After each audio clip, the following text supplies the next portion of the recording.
Hi friends, నమస్తే. Welcome back to our channel. ఈరోజు మన వీడియోలో ఇన్స్టెంట్ బ్రేక్ఫాస్ట్ రెసిపీ చూపించబోతున్నాను. 2 కప్పుల రవ్వ ఉంటే చాలండి. చాలా ఇన్స్టెంట్గా, చాలా టేస్టీగా ఈ వడ చేసుకోవచ్చు.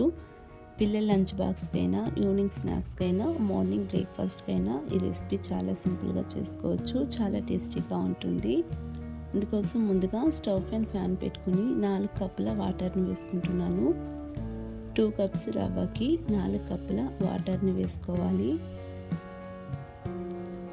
వాటర్ కొంచెం బాగా వేడైన తర్వాత ఇందులోనే రుచికి సరిపడా సాల్ట్ వేసుకుంటున్నాను. అలాగే 2 టీ స్పూన్ల నెయ్యి వేసుకుంటున్నాను. నెయ్యికి బదులు ఆయిల్ అయినా వేసుకోవచ్చు. ఒకసారి మిక్స్ చేసుకుని వాటర్ మరుగుతూ ఉన్నప్పుడు ఇందులోనే 4 కప్పుల వాటర్కి 2 కప్పుల రవ్వను వేసుకుంటున్నాను. ఇక్కడ బొంబాయి రవ్వ యూజ్ చేస్తున్నానండి. 2 కప్స్ రవ్వను వేసుకుని లో ఫ్లేమ్లోనే 2-3 నిమిషాల పాటు మిక్స్ చేసుకుని ఉడికించుకోవాలి. రవ్వ ముద్దలు లేకుండా బాగా మిక్స్ చేసుకోవాలి. ఈ విధంగా ఒక 2-3 నిమిషాల పాటు మిక్స్ చేసుకుంటే రవ్వ ఉడికినట్టే. రవ్వని ఈ విధంగా బాగా సాఫ్ట్గా మిక్స్ చేసుకుని ఇది చల్లారే లోపే రవ్వ వడకి కాంబినేషన్గా కొబ్బరి చట్నీ ప్రిపేర్ చేసుకోవాలి.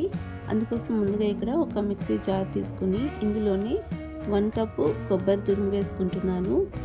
నెక్స్ట్ ఇందులోనే 1/2 కప్పు పుట్నాల పప్పును వేసుకుని తర్వాత 5-6 వెల్లుల్లిపాయలు వేసుకోవాలి. తర్వాత 3 పచ్చిమిర్చి వేసుకుంటున్నాను. అలాగే కొంచెం అల్లం వేసుకుని కొంచెం చింతపండు అలాగే రుచికి సరిపడా సాల్ట్ వేసుకుని చివరిగా కొత్తిమీర వేసుకోవాలి. 1/2 కప్పు వాటర్ని వేసుకుని చట్నీ స్మూత్గా గ్రైండ్ చేసి తీసుకోవాలి. ఎంత స్మూత్ అయితే అంత స్మూత్గా గ్రైండ్ చేసుకుని తీసుకోండి. ఈ విధంగా గ్రైండ్ చేసుకుంటే మనకు చట్నీ రెడీ అయిపోయినట్టేనండి. ఈ చట్నీకి పోపు వేసుకుంటున్నాను. పోపు కోసం ఇక్కడ స్టవ్ పైన ఫ్యాన్ పెట్టుకుని ఒక 2 స్పూన్ల ఆయిల్, మినపప్పు, శనగపప్పు, ఆవాలు, జీలకర్ర, కరివేపాకు, ఎండుమిర్చి వేసి ఫ్రై చేసి చట్నీలో వేసేసుకోండి. ఈ విధంగా పోపు వేసుకుంటే చట్నీ రెడీ. కొబ్బరి చట్నీ చాలా టేస్టీగా ఉంటుంది. చట్నీ పక్కన పెట్టుకుని ఇందాక మిక్స్ చేసి పక్కన పెట్టుకున్న రవ్వను చూద్దాము. మరొకసారి చేయితో 2-3 నిమిషాల పాటు బాగా మిక్స్ చేసుకుని ఇందులోనే 3 టీ స్పూన్ బియ్యపిండి వేసుకుంటున్నాను.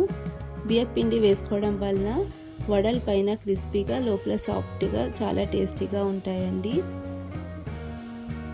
ఈ విధంగా ఒక 2-3 నిమిషాల పాటు బాగా మిక్స్ చేసుకోవాలి. తర్వాత పిండిని కొంచెం కొంచెంగా తీసుకుని ఈ విధంగా వడలా చేసుకోవాలి. మార్నింగ్ బ్రేక్ఫాస్ట్కి ఎన్ని కావాలో అన్ని చేసుకుంటున్నాను నేను ఇక్కడ చూపించే విధంగా ఇలా రౌండ్ షేప్లో వడలా చేసుకుని ఎన్ని కావాలో అన్ని ప్రిపేర్ చేసుకుని ఒక ప్లేట్లో తీసి పక్కన పెట్టుకోవాలి. ఇప్పుడు వడ డీప్ ఫ్రై చేసుకోవడం కోసం నేను ముందుగానే ఆయిల్ పెట్టుకున్నాను. ఆయిల్ కొంచెం హీట్ అయిన తర్వాత వడల్ని ఒక్కొక్కటి ఇందులో వేసుకుని మీడియం ఫ్లేమ్లోనే 2 వైపులా తిప్పుతూ ఫ్రై చేసుకోవాలి. చాలా సింపుల్గా మార్నింగ్ టైం ఇన్స్టెంట్గా ఈ బ్రేక్ఫాస్ట్ చేసుకోవచ్చండి. చిన్నపిల్లలైనా పెద్దవాళ్ళైనా చాలా ఇష్టంగా తింటారు. ఈవినింగ్ స్నాక్స్కైనా, పిల్లల లంచ్ బాక్స్కైనా ప్రిపేర్ చేసుకోవచ్చు. ఈ విధంగా కలర్ చేంజ్ అయ్యేంత వరకు 2 వైపులా తిప్పుతూ ఫ్రై చేసుకోవాలి. ఇలా ఫ్రై అయిన తర్వాత ఒక ప్లేట్లో తీసుకుంటున్నాను. మిగిలిన వడలను కూడా ఇదే విధంగా ఆయిల్లో వేసుకుని మీడియం ఫ్లేమ్లోనే 2 వైపులా తిప్పుతూ కలర్ చేంజ్ అయ్యేంత వరకు ఫ్రై చేసి ఒక ప్లేట్లో తీసుకుంటే మనకు ఇన్స్టెంట్ బ్రేక్ఫాస్ట్ రెసిపీ రెడీ అండి. ఇలా వడల్ని కొబ్బరి చట్నీతో పాటు తింటే చాలా టేస్టీగా ఉంటాయి. పైన క్రిస్పీగా, లోపల సాఫ్ట్గా చాలా టేస్టీగా ఉంటాయి. మీరు ఒకసారి ఈ విధంగా తప్పకుండా ట్రై చేయండి. మీకు ఎలా కుదిరిందో కామెంట్ సెక్షన్లో తెలియచేయండి. అలాగే ఇలాంటి మరెన్నో ఈజీ రెసిపీస్ కోసం ప్రకృతి స్టార్ కిచెన్ని సబ్స్క్రైబ్ చేసుకోండి, లైక్ చేయండి, షేర్ చేయండి. Thanks for watching the video.